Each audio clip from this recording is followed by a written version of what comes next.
కొబ్బరి వెల్లుల్లి కారంతో రెడీ అయిపోయిందండి. సూపర్గా ఉంటుంది. మహాలక్ష్మి పరివారానికి స్వాగతం అండి. ఈరోజు మనం చేసుకోబోయే వంట ఏంటంటే బెండకాయ ఆలు కర్రీ. సింపుల్గా ఎలా చేసుకోవాలో చూద్దామండి. ఫస్ట్ బాగా వాష్ చేసుకోవాలి. సాల్ట్ వాటర్లో వేసుకొని 2-3 టైమ్స్ మంచిగా ఇలా అంటే మట్టి అంతా పోతుంది. ఇప్పుడు ఇలాగ తుడుచుకోవాలండి. తడి ఆరిపోతే అప్పుడు బెండకాయ కూర చాలా బాగా ఫ్రై అవుతుంది. లేదు మాకు అక్కర్లేదు, కూర గ్రేవీ లాగా కావాలి అనుకున్న వాళ్ళకి తడిగానే వేసుకోవచ్చండి, ఏం కాదు. ఇలా తొడిమెలు తీసేసుకుని చివర మొదలు అన్నీ ఒకసారి తీసేసుకోవచ్చు. ఇట్లాగా ఇలా అన్నీ కలిపి కూడా కోసుకోవచ్చండి. ఇట్లా అరేంజ్ చేసుకొని లైన్గా ఒకసారి పుచ్చులు చూసుకోవాలండి. ఇక్కడ స్టార్టింగ్లో ఇలాగ పుచ్చులు చూసుకుంటూ ఉండాలి.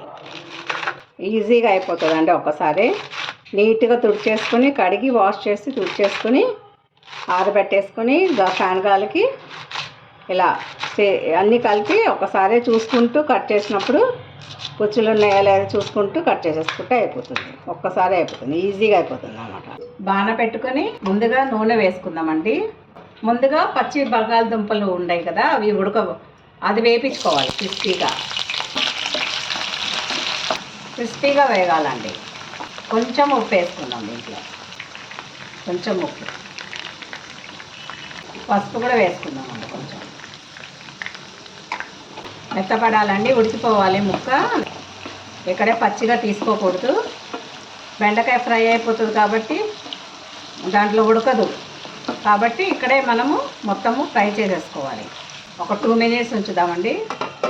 చూద్దామండి, ఉడికింది కదా, ఉడికిందో లేదో చూసుకోవాలి. ముక్క ఎట్లా అంటే ఎరగాలన్నమాట. ఉడికింది కదండి. నెక్స్ట్ సెకండ్ స్టెప్ తాలింపు దినుసులు వేసుకోవాలి. ఇప్పుడు శనగపప్పు, మినపప్పు, ఆవాలు, జీలకర్ర. ఆవాలు, మినపప్పు తాలింపు వేగినాక కొంచెం పల్లీలు వేసుకోవాలి. ఇలా వేపించిన పల్లీలు, శనగపప్పు ఇవన్నీ క్రిస్పీగా అయినాకనే ఉల్లిపాయ వేసుకుందాం.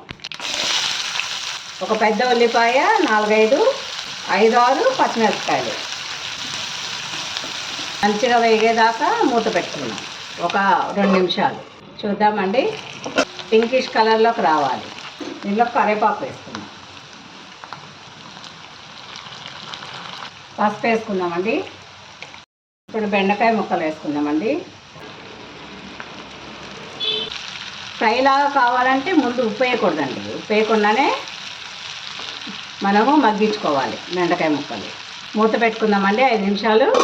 చూడండి, కూరలో కారము, ఒక అరచెక్క కొబ్బరి ముక్కలు, ఉప్పు, 1/2 స్పూన్ ధనియా పొడి, 1 స్పూన్ కారము, ఒక 10-12 వెల్లుల్లి దెబ్బలు.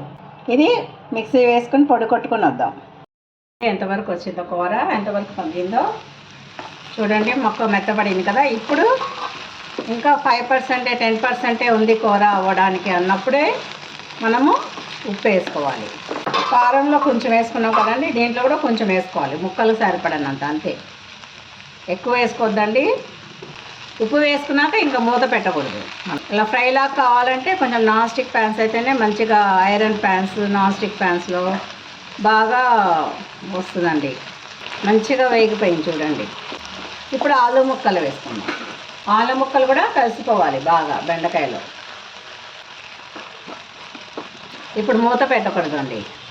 ఇప్పుడు కారం వేసుకుందాం. ఇందాక చూపించాను కదండి, కొబ్బరి, వెల్లుల్లి, ఉప్పు, ధనియాల పొడి 1/2 స్పూను, 1 స్పూన్ కారం వేసేసుకుందాం. ఉప్పు, కారము అన్నిటికీ బెండకాయ ముక్కలకి, ఆలు ముక్కలకి అన్నిటికీ పట్టుకోవాలండి. ఆలు ముక్కలు ఎప్పుడైనా ముందు వేపించుకొని తర్వాత కలుపుకోండి లాస్ట్లో. బెండకాయ ముక్కలతో పాటు వేయకూడదు. బెండకాయ ముక్కలు వేగడానికి చాలా టైం పడుతుందండి. దాంతోపాటు సాగినట్టుగా ఉంటుంది, మంచిగా ఉండదు. కాబట్టి విడిగా వేపించుకొని ముందుగా ఆలు ముక్కలు చూపించాను కదండి, ముందుగా ఆలు ముక్కలు ఉడికించుకొని దాంట్లో వేసేసుకోవాలి. ట్రై చేయండి ఒకసారి. ట్రై చేసి చూస్తే కదా తెలుస్తుంది టేస్ట్ అన్నది. చాలా బాగుంటుందండి. రసంలోకి, పప్పుచారులోకి, దేంట్లోకైనా, మామూలు అన్నంలోకైనా, రోటీకైనా ఆలు ఇష్టపడతారు. ఇలా చేసి చూడండి. బెండకాయ తినని పిల్లలు కూడా బాగా తినేస్తారు.